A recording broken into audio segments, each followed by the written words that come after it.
मैं हमारी आई hub team से दरखास्त करता हूं, would like to launch the centre intellectual property facilitation centre at the August handoff. Our chief guest, Honorable Union Education Minister Sri Ramesh Pokhriyal ji. We would like to have the formal launch of the program.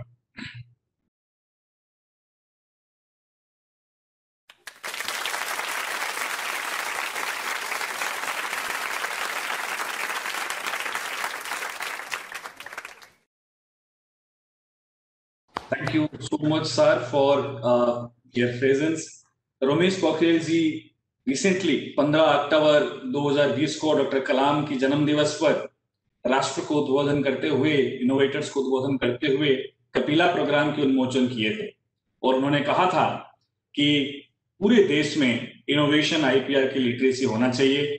उसी सपना को आगे लेते हुए आज हम ये centre आप ही के हाथों उन्मोचन कर पाए हैं। We are so grateful to you, sir. May I now request to guide the entire Gujarat innovation and startup ecosystem.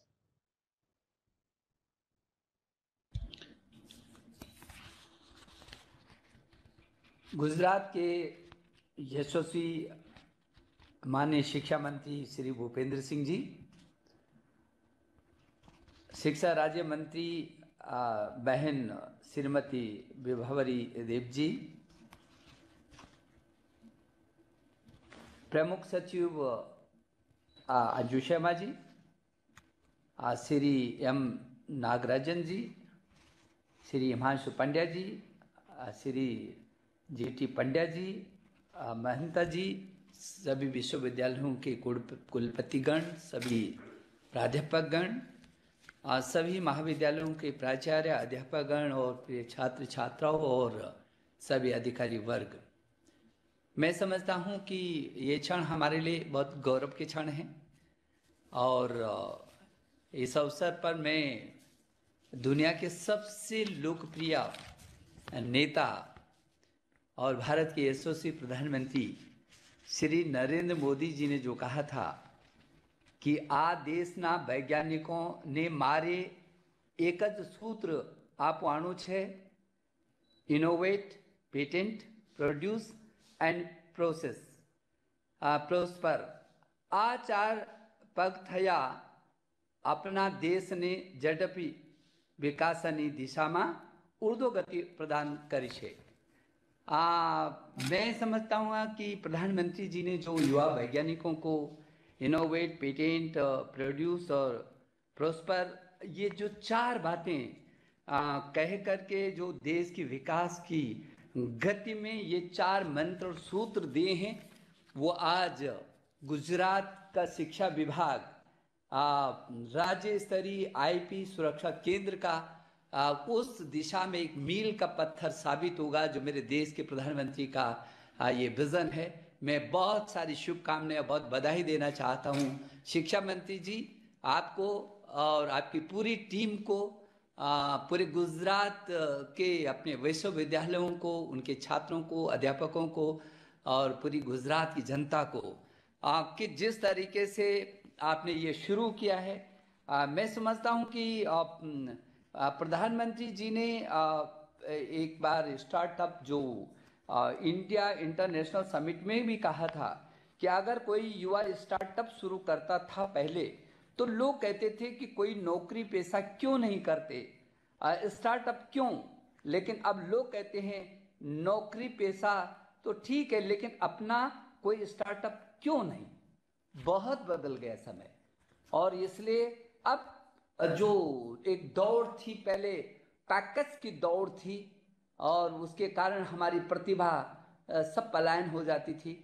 इस समय पेटेंट की दौड़ से, पेटेंट की दौड़ में जो आपने ये शुरू किया है, वो पैकेज की दौड़ पेटेंट की दौड़ में तब्दील जो आपने किया है। भूपेंद्र जी, आपको गुजराती नहीं देश भी याद करेगा कि आपने एक बहुत अच्छी पहल, बहुत अच्छी शुरुआत की इस देश की, जो मेरे देश के यशस्वी प्रधानमंत्री जी ने $5 ट्रिलियन की अर्थव्यवस्था की बात की है और जिस आत्मनिर्भर भारत की बात की है, उस आत्मनिर्भर भारत का जो रास्ता है वो इन स्टार्टअप से शुरू होता है। और इसलिए मैं बहुत बधाई, मुझे खुशी है, व्यक्तिगत भी बहुत मुझे खुशी है कि आपने जिस तरीके से नौकरियों के सृजनकर्ता तैयार करने का जो ये अभियान शुरू किया है, निश्चित रूप में वो एक न केवल गुजरात की प्रगति में एक आधारशिला बनेगा, बल्कि देश के लिए भी एक प्रेरणा का स्रोत होगा।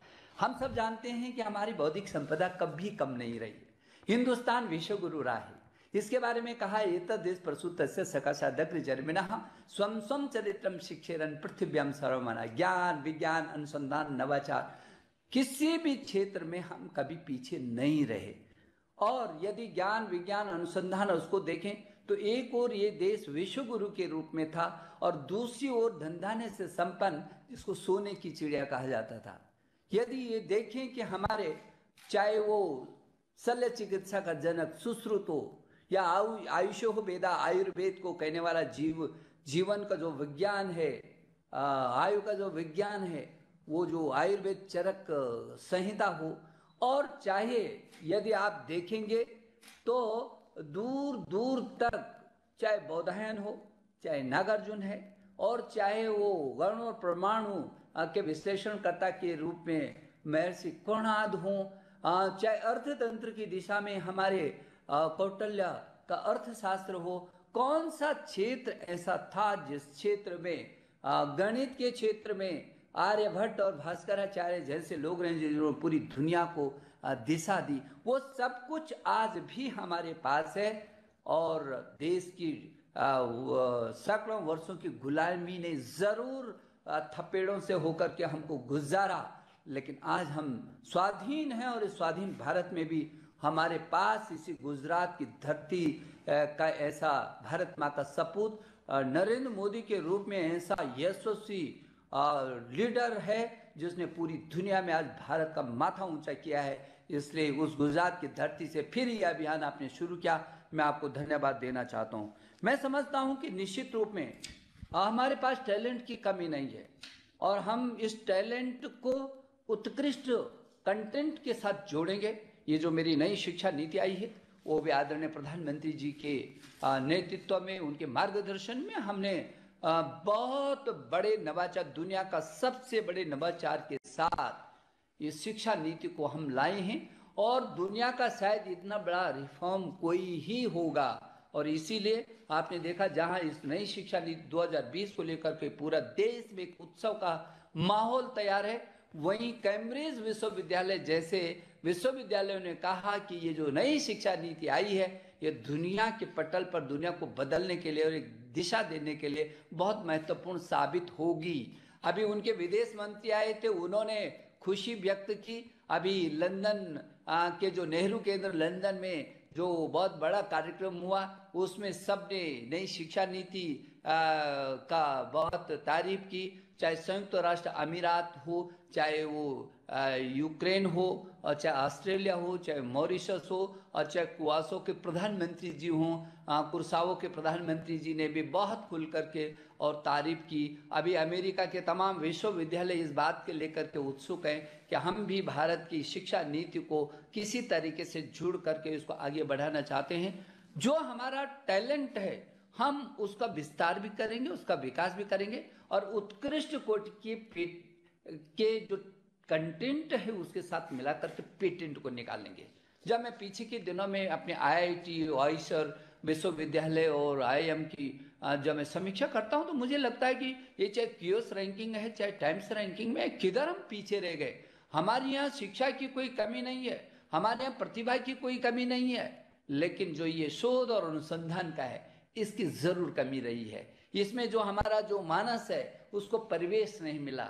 जो हमारा बच्चा, जिसके अंदर अभी हमने स्मार्ट इंडिया हैकाथॉन किया पीछे के दिनों में, उसके बाद सिंगापुर इंडिया हैकाथॉन किया, इसके पहले हमने औषधि, जब ये कोविड के दौरान में औषधि ढूंढो हैकाथॉन किया, और अभी जब प्रधानमंत्री जी का मार्गदर्शन मिला कि इस देश में ये जो खिलौने हैं, खिलौने भी बाहर से आयात हो रहे हैं। 10,500 करोड़ का खिलौने का मार्केट है, जिसमें 80% बाहर से आ रहे हैं, जबकि पूरी दुनिया में 7 लाख करोड़ का ये खिलौना का बाजार है, और इसलिए उसमें भी हमने हैकाथॉन किया कि पूरी दुनिया में अपने आप तो हम उत्पादित करेंगे, लेकिन यहाँ साहित्य से, संस्कृति से, अपने पूर्वजों से, अपने जो परंपरा हैं उनके साथ जोड़ करके ऐसे खिलौनों को तैयार करेंगे कि विश्व के मार्केट में ये भारत श्रेष्ठता अर्जित कर सकता है। और यही स्टार्टअप करेंगे। ये जो आपने जो तैयार किया, मुझे खुशी है कि आपने 200 करोड़ रुपए का एक निधि आपने उनको दी है, और आप शुरू से लेकर हर एक ऐसा केंद्र जिसमें उसको मार्गदर्शन भी मिलेगा, उसको तकनीकी मदद भी मिलेगी, और उसको परिवेश भी मिलेगा, हर दिशा में उसको आपका जो मार्गदर्शन से लेकर के उसको आर्थिक मदद तक का है, क्या नहीं हो सकता है। यह आपका जो मॉडल है बहुत अच्छा है, और मुझे लगता है कि ये जो गुजरात है ये स्टार्टअप राज्य के रूप में भी पहचाना जाएगा पूरे देश के अंदर, ऐसा मेरा भरोसा है। क्योंकि जिस तरीके से आपने ये पहल की है, और जो 1000 जो आपका टारगेट है कि 1000 स्टार्टअप तो हम बहुत जल्दी पेटेंट करेंगे, 1000 पेटेंट का आपका जो ये टारगेट है। और अभी आपने बताया है कि जहां 4 और 5 पहले स्टार्टअप होते थे, अब 30-34 स्टार्टअप जिसने तेजी से, और इस समय कोरोना काल में भी 11 जो है ने अपना रजिस्ट्रेशन किया है। तो मुझे ऐसा लगता है कि जिस तरीके की गतिविधियां आपने इस बीच बढ़ाई हैं, निश्चित रूप में, क्योंकि ये देश अभी, जब देश के पूरी दुनिया में कोरोना का महासंकट से जब दुनिया गुजर रही थी और अपना देश भी उससे अछूता नहीं था, तब मेरे देश के यशस्वी प्रधानमंत्री जी ने कहा, नौजवानों ऐसी विपदा के समय आप क्या कर सकते हैं। मुझे आज ये कहते हुए खुशी है कि प्रधानमंत्री जी के आह्वान पर मेरे जितने भी छात्र और अध्यापक, वो जब लोग अपने घरों में रहे होंगे, तब ये प्रयोगशालाओं में रात और दिन खप रहे थे, और उस प्रयोगशाला में खपने का परिणाम था कि हमने अपनी पीपी किट तैयार किए, बहुत सस्ते और 99% रिजल्ट देने वाले और कम समय में परिणाम देने वाले हों, चाहे मास्क हो, चाहे ड्रोन हो, चाहे वेंटिलेटर हो, सस्ते और अच्छे रूप में। और आज जो देश के अंदर नहीं था, बाहर से आता था, आज हम इसी कोरोना काल में आज दुनिया को उसकी सप्लाई कर रहे हैं। ये हमारी ताकत, ये हमारी शक्ति। जब हमारे पास क्षमताएं हैं और क्षमताओं को विश्लेषण करके उनको और आगे बढ़ाने का जब परिवेश मिलता है, तो निश्चित रूप में ये आगे बढ़ता है। और मैं उसके लिए आपको बहुत बधाई देना चाहता हूँ कि आपने उसको बहुत आगे तरीके से कर किया है। मुझे लगता है जिस विजन और मिशन की को लेकर के आप आगे बढ़ रहे हैं, और नवाचार और आईपी निर्माण को बढ़ावा आप दे रहे हैं, जो हमने भी एक इनोवेशन सेल बनाया है मंत्रालय में, सिर्फ इसी को आगे बढ़ाने के लिए हमारे एआईसीटी ने बहुत सारे कार्यक्रमों को कर रहे हैं, जब हमारे छात्रों को उसका लाभ मिल सकता है। और आपके साथ लगातार भारत सरकार, मैं सोचता हूँ, चाहे उसका जो मूल्यांकन है आर्या और कपिला के माध्यम से, हम लोग उसका भी मूल्यांकन कर रहे हैं। और राष्ट्रीय नवाचार और स्टार्टअप नीति जो 2019 में राष्ट्रीय नवाचार प्रतियोगिता भी अभी हम लोगों ने शुरू की है। तो मुझे लगता है कि उच्च शिक्षा संस्थानों में 2300 से अधिक संस्थानों ने अपनी नवाचार परिषद को गठित कर लिया, और 12000 से भी अधिक और आईआईसी संस्थानों ने छात्रों को प्रशिक्षित किया है। मुझे इस बात की खुशी है कि इन पहलों को लीडरशिप लेते हुए गुजरात ने जिस तरीके से राज्य स्तरीय बौद्धिक संपदा सुविधा केंद्र आज जो शुरू किया है, मैं बहुत खुशी से आपको बधाई देना चाहता हूं। और मुझे भरोसा है कि गुजरात राज्य इससे और सशक्त और सबल होगा, और देश के लिए एक अलग से उदाहरण के रूप में अपना इस अभियान को प्रस्तुत करेगा। मैं समझता हूं कि ये जो इनोवेटर हैं और स्टार्टअप्स हैं और आईपी सपोर्ट यदि इनको मिलेगा तो बहुत बड़ा काम निश्चित रूप में हो सकता है। और ये सपोर्ट देने के लिए आपने जिस तरीके से छात्रों को भी मैं कहना चाहता हूं कि ये आपके लिए स्वर्णिम अवसर है जब आप इस सब का लाभ उठा सकते हैं। मैं अपने सभी विश्वविद्यालयों से और गुजरात में जो भी विश्वविद्यालय हैं, जो भी महाविद्यालय हैं, उच्च शिक्षण संस्थान हैं, उनसे भी मैं अपील करूंगा कि हमारे यशस्वी शिक्षा मंत्री भूपेंद्र जी ने जो शिक्षा विभाग ने विभावरी जी उनकी जो सहयोगी हैं, तो भूपेंद्र जी ने एक लंबे समय से जिस अभियान को माननीय प्रधानमंत्री जी की प्रेरणा से शुरू किया, इसका वो पूरा का पूरा लाभ उठाएं। मुझे विश्वास है कि इस राज्य में IPSC के पास जो शुरू से और अंत तक IPR सपोर्ट की क्रियाविधि भी होगी, और इसे विश्वविद्यालय जैसे आपने कहा है, इस विश्वविद्यालयों में कि आपने हर विश्वविद्यालय में एक निश्चित समय के अंदर अंदर ये आप गठित करेंगे और उसकी गतिविधियों को चलाएंगे। मुझे भरोसा है कि ये प्रभावी कदम होगा और इससे विश्वविद्यालयों को मदद भी मिलेगी और आपका जो विजन है वो वहाँ तक पहुँचेगा। इस पहल के माध्यम से 5 वर्ष की अवधि में निष्पादन हेतु जो आपने नवाचार कोष, छात्र नवाचार कोष बनाए हैं 200 करोड़ की का, वो बहुत बहुत अच्छा है। ये अन्य राज्यों के लिए भी एक प्रेरणा है और मैं आपके माध्यम से देश के अन्य शिक्षा मंत्रियों से भी अपील करूंगा कि वो इसको ज़रूर और ज़रूर करके जो गुजरात से शुरू हुआ वो अपने राज्य में भी इसको आगे बढ़ाएं। मैं सोचता हूं कि जिस तरीके से स्टार्टअप इकोसिस्टम आपका है और जिसमें उष्मायन विनियामक सहायता और जागरूकता के साथ साथ आउटरीच पहलों पर जो विशेष ध्यान आपने दिया है, और आपने उद्योग और खनन विभाग के साथ 2015 में राज्य की जो स्टार्टअप नीति जो शुरू की है वो भी बहुत महत्वपूर्ण है, और गुजरात के शिक्षा विभाग ने इसको सक्रिय तरीके से पारिस्थितिकी तंत्र के प्रत्येक हितधारक के साथ समग्र समर्थन प्रणाली को विकसित करने के रूप में सक्रियता जो निभाई है, निश्चित रूप में गुजरात ने देश में छात्र स्टार्टअप और इनोवेशन मूवमेंट का नेतृत्व करने की एक दिशा दी है। और मेरा भरोसा है, क्योंकि वैसे भी आप देखिए कि हमारे यहाँ प्रतिभा की कमी नहीं है। हमारे जो आपने कहा अभी भूपेंद्र जी, आपने जिस बात को कहा है मैं आपकी बात से पूरी तरीके से सहमत हूं कि हाँ, हमारी प्रतिभाओं का पलायन हो जाता है और हम उनको परिवेश नहीं दे पाते हैं। यही जरूरत है। आज मैं देखता हूं मेरे देश का 8 लाख छात्र पूरी दुनिया में पढ़ रहा है। 8 लाख छात्र पढ़ रहा है, आखिर क्यों विदेशों में जाना चाहता है ये छात्र? और लगभग 2 लाख करोड़ की राशि भी प्रति वर्ष उस पर खर्च होती है जो देश से जाता है। देश के प्रतिभा और पैसा दोनों देश के काम नहीं आती। वो जो हमारी प्रतिभा है वो आगे जाकर के उस देश की प्रगति में अपना योगदान देता है। और ऐसा नहीं जो वहां पढ़ रहे हैं वो तो बढ़ते ही हैं, लेकिन हमारी धरती से भी पढ़ने वाले, हमारी शिक्षा में कमी नहीं रही है, समन्वय में कमी रही है, थोड़ा सा विजन में कमी रही है। हमारे यहाँ भी शिक्षा की कमी नहीं है। यदि शिक्षा की कमी होती और अमेरिका की ही शिक्षा शीर्षस्थ होती तो आज जो चाहे गूगल है चाहे माइक्रोसॉफ्ट है, उनके CEO हमारे IIT से पढ़ करके गए हुए हैं। और पूरी दुनिया में मैं IIT का विश्लेषण करता हूँ, IIM का विश्लेषण करता हूँ, NIT का विश्लेषण करता हूँ, विश्वविद्यालय का विश्लेषण करता हूँ, तो पूरी दुनिया में हमारी प्रतिभा छाई हुई है।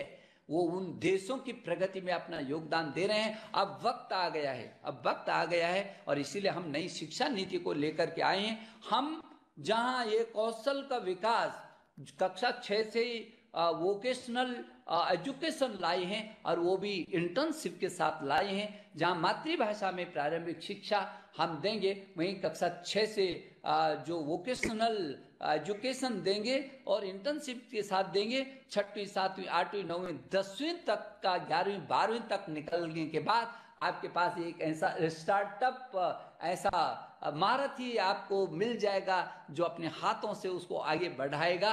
इतना समृद्ध और सक्षम वो स्कूली शिक्षा तक होगा। फिर दुनिया का हम पहला देश हैं, पहला देश हैं हम जो स्कूली शिक्षा से आर्टिफिशियल इंटेलिजेंस पढ़ाएंगे, कृत्रिम बुद्धिमत्ता को पढ़ाने वाला ये स्कूली शिक्षा में पहला देश होगा।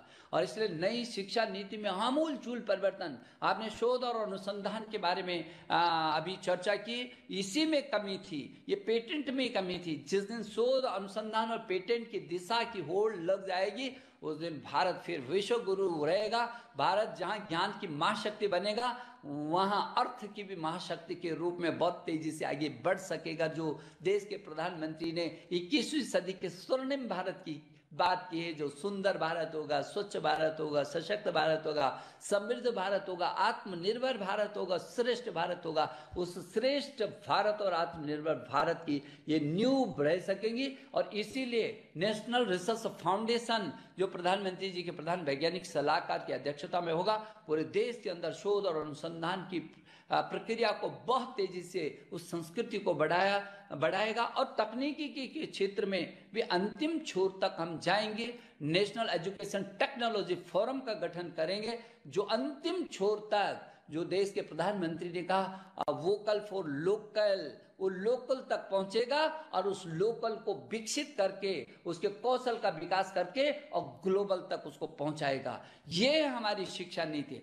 और इसलिए हमारी जो शिक्षा नीति में ये शोध और अनुसंधान को अधिक जब वो दिया गया है। पीछे के समय जब हमारे आईआईटी ने कोरोना काल में युक्ति पोर्टल, जरूर आप युक्ति पोर्टल का विजिट करेंगे तो आपको खुशी होगी कि ऐसे कोरोना का काल में भी हमारे छात्रों ने जिस तरीके से, हमारे अध्यापकों ने जिस तरीके शोध और अनुसंधान किया, वो पूरी दुनिया में उदाहरण के लिए है। पूरी दुनिया में, देश में नहीं, पूरी दुनिया में ऐसा उदाहरण के लिए है। और फिर युक्ति 2 का, आप युक्ति 2 पोर्टल को, जिसमें एआईसीटी ने पहल की कि हजारों लाखों छात्रों का उसमें अपना जो उनके आइडियाज हैं, वो दुनिया का सबसे बड़े प्लेटफॉर्म बन रहा है, जहां किसान आइडिया को ले सकता है, जहां उद्योगपति आइडिया को ले सकता है। और किसी तरीके से, जिस तरीके से अब उच्च शिक्षा में भी उद्योग और तकनीकी को दोनों को जोड़ करके, आईआईटी को भी हमने कहा, इंजीनियरिंग कॉलेजों को भी हमने कहा कि आप उद्योगों के साथ जोड़ करके पाठ्यक्रम को आप सुनिश्चित कराइए। और ताकि अभी तक क्या था, उद्योगों को जो जरूरत थी वो हमारे पाठ्यक्रम का हिस्सा नहीं था, जो पाठ्यक्रम का हिस्सा है वो उनको जरूरत नहीं थी, तो वो फिर विदेशों में भागता था जहां उसको अनुरूप मिलता था। अब 50% वो अपनी प्रतिभा का इन्हीं उद्योगों के अंदर, इन्हीं गांवों के अंदर, जब वो वोकेशनल ट्रेनिंग वो गांव के और स्थानीय उत्पादों के साथ करेगा और स्कूली शिक्षा से ऊपर जाएगा, तो निश्चित रूप में वो जो एक नई प्रगति की जो दिशा है उसका में सार्थक हाथ बटाएगा। और मुझे भरोसा है, मुझे खुशी है कि इस विशेष अभियान में, इस बड़े अभियान में मेरा गुजरात लीडरशिप ले रहा है। और इस पार्क के तहत पूरी दुनिया के 129 शीर्ष विश्वविद्यालयों के साथ शोध और अनुसंधान कर रहे हैं। हम स्ट्राइड हो, चाहे इम्प्रिंट हो, चाहे इम्प्रेस हो, चाहे स्टार्स हो, हम शोध और अनुसंधान की दिशा में लगातार आगे बढ़ रहे हैं। इसलिए मैं आपको बहुत बधाई और शुभकामना देने के लिए आपके बीच आया हूं। मुझे पूरा विश्वास है कि जो आपने शुरू किया है, इस प्रक्रिया से हम परफॉर्म भी करेंगे, हम रिफॉर्म भी करेंगे और हम ट्रांसफॉर्म भी करेंगे और पूरे विश्व को हम पेटेंट भी देंगे और पूरे विश्व को हम कंटेंट भी देंगे। और हम अपनी टैलेंट पर अपने देश को विश्व का गुरु भी बनाएंगे। विश्व में एक बड़ी बहुत शक्ति, जो ज्ञान की और जो अर्थ की, ये दोनों महाशक्ति के रूप में मेरा देश उभर सकेगा। और इसलिए मैं गुजरात को इस काम के लिए, कि जब आज गुजरात का जो शिक्षा विभाग है और विभावरी जी ने कहा है कि वो, उनकी पूरी टीम बहुत अच्छी है, और जब लीडरशिप अच्छी होती है तो टीम बहुत अच्छी होती है। और लीडर माने हमारे आदरणीय शिक्षा मंत्री जी हैं, विभावरी जी स्वयं आप हैं, और जो ये प्रमुख सचिव हैं, ये सचिव हैं, ये डायरेक्टर, ये भी लीडर है। ये जब जितने ताकत के साथ आगे बढ़ेंगे, नीचे की गतिशीलता उतनी ही ताकत के साथ बढ़ती है। और इसलिए जब ऊपर से ही देश के यशस्वी प्रधानमंत्री जी की ऊर्जा जब हम लोगों को मिलती है तो नीचे तक जाती है। और आज इसीलिए पूरा देश एक नई करवट ले रहा है, नई आशा का संचार हुआ है पूरे देश के अंदर। और मैं पीछे के समय देश के सभी शिक्षा मंत्रियों के साथ लगातार मीटिंग करता हूं और उसमें भूपेंद्र जी की जो प्रगति देखने को मिलती है, मैं आपको बधाई देना चाहता हूं भूपेंद्र सिंह जी। आप वहां भी इस नई शिक्षा नीति को क्रियान्वयन में आप बिल्कुल पहल कर रहे हैं। मैं शिक्षा विभाग को भी बधाई देना चाहता हूं, गुजरात को, कि आप नई शिक्षा नीति का पहला राज्य बनना चाहिए जो उसके क्रियान्वयन की दिशा में पहले लीडरशिप ले रहा है। मेरी उसके लिए भी आपको बहुत सारी शुभकामना। और विभावर जी, मैं तो आपके क्षेत्र में पूरा घूमा हूँ। जब मैं सौराष्ट्र का प्रभारी था तब मैं आपके क्षेत्र में भी रहा हूँ और आपकी भी गतिशीलता को मैंने देखा है। भूपेंद्र जी को एक अच्छे सहयोगी के रूप में आप मिली हैं, आपको भी मैं अच्छी शुभकामना देना चाहता हूं। और एक बार इस पूरी टीम को कि ये जो आज जो शुरू हो रहा है, ये जो आज आपने एक ऐसा सूत्र और ऐसा तंत्र और एक ऐसा मंत्र आज देने की कोशिश की मेरे युवाओं को, आज जिससे मेरे राज्य का गौरव भी बढ़ेगा, मेरे देश का भी गौरव बढ़ेगा।